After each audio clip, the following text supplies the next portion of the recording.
7h-5, la question santé d'Europe 1, Thomas Soto. On parle des acouphènes masculins. On a vérifié, Julie, j'ai dit les acouphènes au féminin, c'est masculin. Hein. Exactement. Masculin, bien sûr. Ah, docteur Lemoine, ces acouphènes, donc ce sont ces bruits qu'on entend parfois dans nos têtes.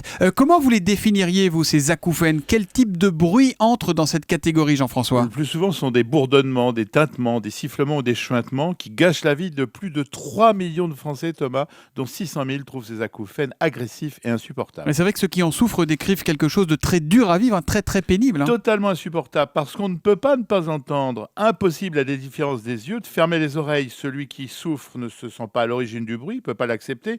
Le cliquetis du stylo du voisin vous insupporte, mais ne le gêne pas, lui. La tolérance, en plus, ça baisse au fil du temps. Une perceuse, 5 minutes, ça va, mais tout le week-end... Évidemment, bonjour les dégâts. Ils viennent d'où ces bruits? On sait d'où ça vient, les acouphènes? Si personne ne les entend, c'est donc qu'ils proviennent de l'intérieur du corps. Alors certaines origines ont été retrouvées. Si le bruit correspond au rythme de notre pouls, c'est que son origine est cardiovasculaire. Une hypertension artérielle, par exemple.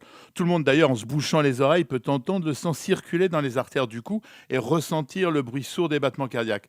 Même si on ne sait pas aussi comment ça se passe, on s'est aperçu qu'en cas d'anémie, il n'est pas rare de retrouver des acouphènes. Un peu anecdotique mais curieux, on sait aussi qu'un plombage dentaire, Thomas, peut faire l'effet d'une antenne et fournir des programmes radio clandestins plutôt perturbants. Ça donc.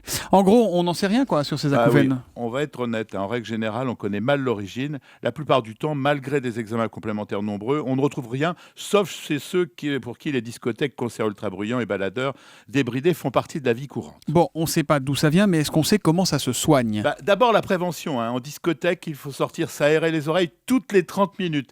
S'il devient impossible de comprendre ce qui se dit à 1 mètre, ça c'est important, c'est que le niveau dépasse 105 décibels, un signe d'alarme, il faut s'éloigner, mettre une protection discrète, en vente dans toutes les pharmacies, ou au pire un morceau de coton, mieux vaut être ringard que traumatisé. C'est sûr, mais est-ce qu'il y a des médicaments, Jean-François? Oui, mais qui ne sont efficaces qu'au tout début. Alors, heureusement, de nombreux acouphènes cessent plus ou moins vite et disparaissent comme ils sont arrivés.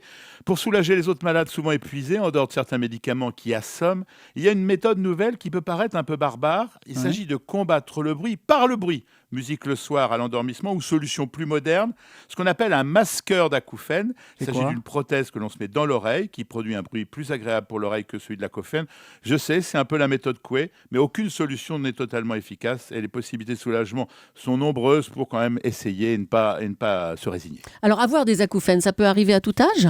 Hélas, aucun âge n'y échappe, mais c'est vrai que les discothèques et les baladeurs débridés nous promettent des acouphènes de plus en plus nombreux. C'est d'ailleurs ce que l'on constate, des chiffres en constante augmentation, car le niveau sonore de plus en plus élevé de notre société génère 200 000 nouveaux cas, Julie, par an. Énorme. Merci, docteur Lemoine. On baisse le son à la maison tout de suite, s'il vous plaît, on baisse le son.